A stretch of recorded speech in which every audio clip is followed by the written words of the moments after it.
Alright everyone, welcome back to the channel. We've got some big news in terms of Jai Opetaia. He has reached a full agreement to take on Hussein Sin Cara. This will be Jai Opetaia's next IBF Cruiserweight title defense.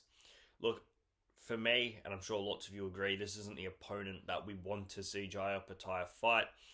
I don't believe Jai Opetaia really wanted to fight him, but politics win again, and Jai Opetaia is forced into this fight, not as in he's scared of this opponent or he doesn't want this opponent or he doesn't think he can beat this opponent, but he's going to dispatch of this opponent, in my opinion, and then not get the credit he deserves after it. He's not getting the big names and he's not getting the title fights that he wants to become that undisputed cruiserweight champion of the world. But this is the fight that's next for Jai Opetaia, so this is the one we've got to focus on. Let's run through a bit of a backstory to this fight, because this fight has sort of gone back and forth, made, not made, going to be on, not on, for basically this whole year. Now, Sin Cara was supposed to fight Jai Opetaia in January. He broke his ankle, and David Niaka ends up taking the opportunity to face Jai Opetaia. That's all well and good. Look, a person gets injured, they can't fight, next man up. The one thing I did find weird about the injury was, look, I'm not a doctor, but you break your ankle and you can't fight in January, but you end up fighting in April. I thought it took a little bit longer time to recover from a broken ankle than 3 months, but that's what happened. Now, following that, Jai Opetaia finds out that Sin Cara is his next IBF mandatory after taking on Claudio Sequillo. Now, Opetaia's team initially tried to ask the IBF for that mandatory to be rescinded, get rid of that one in hopes to face a different opponent. He loses that battle with the IBF and is forced to take on Sin Cara, with them needing to reach an agreement or it's going to purse bids. And then there was a bit of that news come out that, is Opetaia going to just say, thank you very much, Cruiserweight, I'm going up to heavyweight? Derek Chisora offer was there from Turkey Al Sheikh. He has since then said, no, I'm here, I'm at Cruiserweight, I'm going to be undisputed, and then we're going to talk about heavyweight. So the talks start with Sin Cara and his team.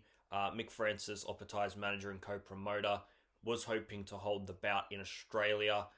Sin Cara wanted to fight in Turkey. Obviously, he is German-born but resides in Turkey. And there was also this other news that was going around that Opetaia and his team want to fight more in the UK to build his profile there. Now, Sin Cara is said to have turned down a substantial step-aside offer, which would have allowed Opetaia to pursue a showdown with Chris Billam-Smith in the UK, but Sin Cara says, no, I want Mr. Jai Opetaia. So, that brings us to now. Jai Opetaia has been confirmed. They've reached an agreement. Matchroom Boxing and Sin Cara have reached an agreement that Jai Opetaia will take him on later this year. No date or venue confirmed yet. The discussions that were going around was that possibly November, and locations including Gold Coast, Perth, or Townsville. Obviously, Jai Opetaia's fought a few times now at Gold Coast. Perth they've used for quite a few big fights. They use it for the UFC as well. I'm trying to think the last big Perth card that we had for boxing. It might have been George Kambosos versus Lomachenko. I think that might have been the last big boxing card. So good areas to do it. I was hoping it would be in Sydney, but I would expect out of those, they've been to the Gold Coast a few times. I'd be surprised if they didn't do it in the Gold Coast. So let's quickly talk about Sin Cara. We all know everything we need to know about Jai Opetaia, how good he is, and ring IBF Cruiserweight champion, undefeated, an absolute monster, pound for pound star.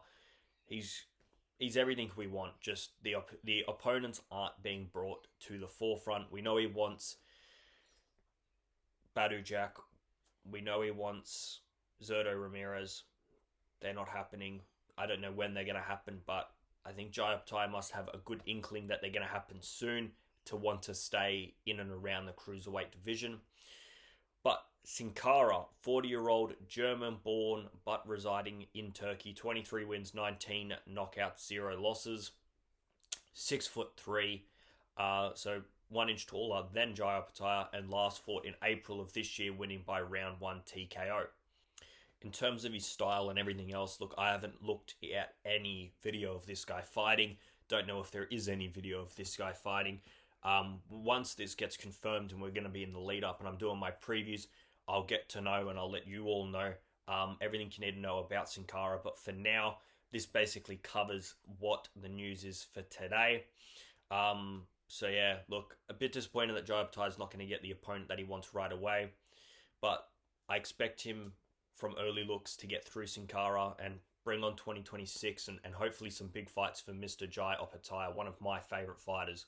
Alright, I do want to touch on a little bit of the extra news that has come out. Gabriela Fundora has her next title defense announced. Fundora will defend her undisputed flyweight titles against Aileen Granadino on September 20th. Granadino, 27-year-old Argentine, 12 wins, 1 knockout, 2 losses, 4 draws. Former IBO World Flyweight Champion. Look, for me, looking at this fight from a complete box rec research and just using my fucking brain, 12 wins, 2 losses, 4 draws against Fundora, possibly the best prospect, if we even call her a prospect. She might be one of the best women fighters right now in the world in general. She's just still so young. That's why I say a prospect.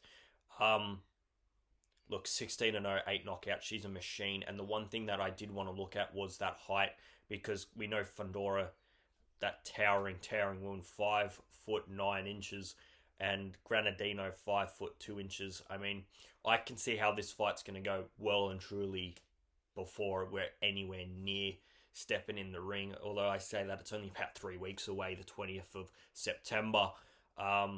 Look, you can read it, I can read it. I don't really need to do research or look at what Granadino's done based off just what I'm looking at here. I think we all know how it's going to go. I will look into it. I will find out some more about Granadino in the build-up to that fight, but I think we're going to be looking at another Fundora masterclass, if you can call it that. The opponents, I wasn't impressed with the selection of Marilyn Badillo, and I don't think I'm very impressed with this selection of opponent. Basically what I say about the big brother towering Inferno, Sebastian Fundora. Good fighter, but I want to see harder fights. It is hard for Gabriela is undisputed in that division. Maybe she can she can rack up a heaps of wins in that division. That's probably why she's staying around before pushing up in weight. I do think that she can quite comfortably go through the weight classes and still cause a lot of problems. And that's what I want to see. I want to see her proving herself how good she is. Prove that you are a pound-for-pound star. Prove that your division might not have the depth in it. So let's go up a division. Let's show that I'm the best in that one too. All right, last bit of news. Jaime Munguia test results ruled a false positive, will face no sanctions. Look, I did make a video when he was first sort of said that he was tested positive. And I said, look, when all is said and done and he's sanctioned, I will give him my honest thoughts, whether that is because he's cheating or not cheating. If he, look, it says he hasn't cheated. They do need to clean that system up, because as much as we're going to hate on the people that do cheat, when they're falsely accused, it's just as bad, in my opinion, because some people went very overboard speaking about it. I said I'll wait and give my opinion when it's been all said and done, because you never know, and like we've seen here, he was cleared. So maybe they need to just say nothing until it's proven. If you got real no cause of action to say anything, you're waiting for a B sample or whatever else, just keep it under wraps. And when it's proven, hey, everyone, this guy has cheated, this guy has not cheated, If he hasn't cheated at all, there's no point making any of the headlines in general. So that's just my opinion. Jerome Boutsenis has become the new WBA #1 ranked junior middleweight, and the new WBA #1 ranked junior featherweight has become Junto Nakatani. We know why these are being made. It'll promote fights, especially Junto in a new way. So that is all the news for today. Leave all your thoughts in the comments below. What do you think about Jai Opetaia versus Sin Cara? For me, I love seeing Jai Opetaia, but I want to see him with the big dogs. I want to see him with those big names. I want to see him with all those belts. So we'll have to wait and see. All right, guys, like, subscribe, and I'm out of here. See yous.